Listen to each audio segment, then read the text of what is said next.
Lottie Cole in London. She's putting the finishing touches to a painting which originates from a different world and era in Sussex.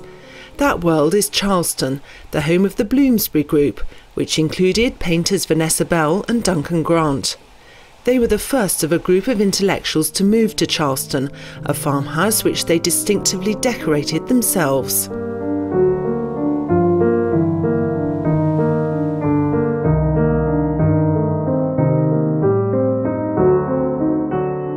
It's something that has meaning for me, and I have visited Charleston many times, and my family are from that area, so it was something that was really familiar. So I decided that that would be quite interesting, and I'd also begun to think about interiors, but when I came to think about doing my own interiors, somehow that felt a little bit too difficult. So I then thought, well, Charleston interiors are absolutely beautiful, so I would use that as my starting point. Lottie has studied the spaces at Charleston.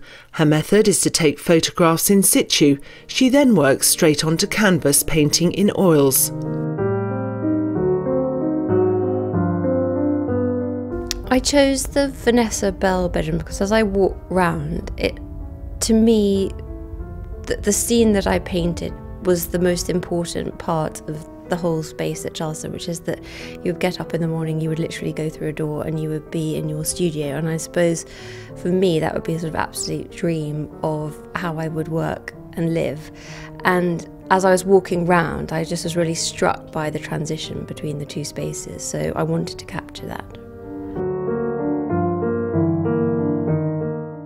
What I was noticing as I went round, so the little details of the shell and the sort of arrangements between sort of postcards just resting on the wall, plus then the reflections that you see when all of the way the mirrors are orientated in the studio.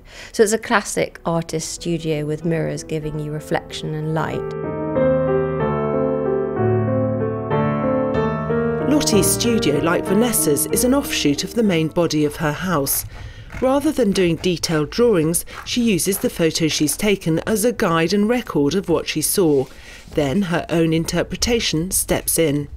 I switched on the fire, so it looks as though it's glowing, and there's a bottle of wine and a couple of glasses, just as a sort of nod to the fact that this would have been in use and people would have sat in front of the fire. So I think in the painting it's sort of an indeterminate time of day, so it could be the morning after the glass of wine, but it could also be the evening. So it's just, I suppose, to add a few little details that make it feel as though there's somebody is actually using the space rather than just a sort of museum object.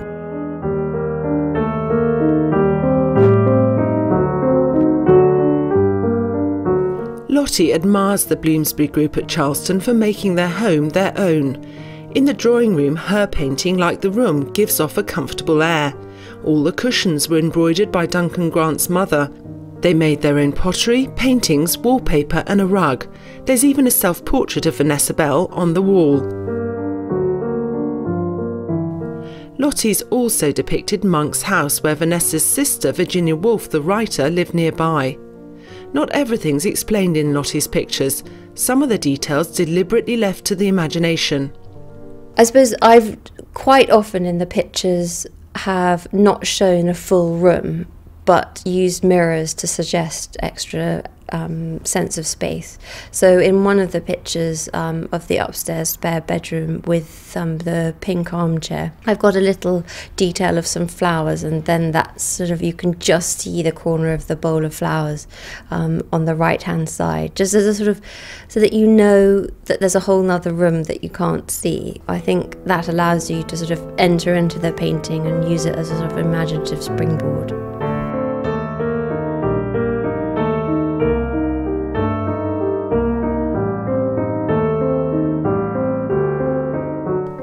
Lottie's aim isn't to replicate, but to create a world of her own.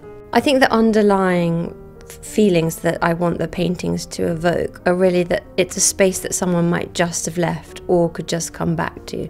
So the fact that the sofas look really comfy and there's wonderful sort of heavily upholstered cushions and tapestries and those sorts of things, and fireplaces, those are such universal objects in everybody's home That's what's really appealing.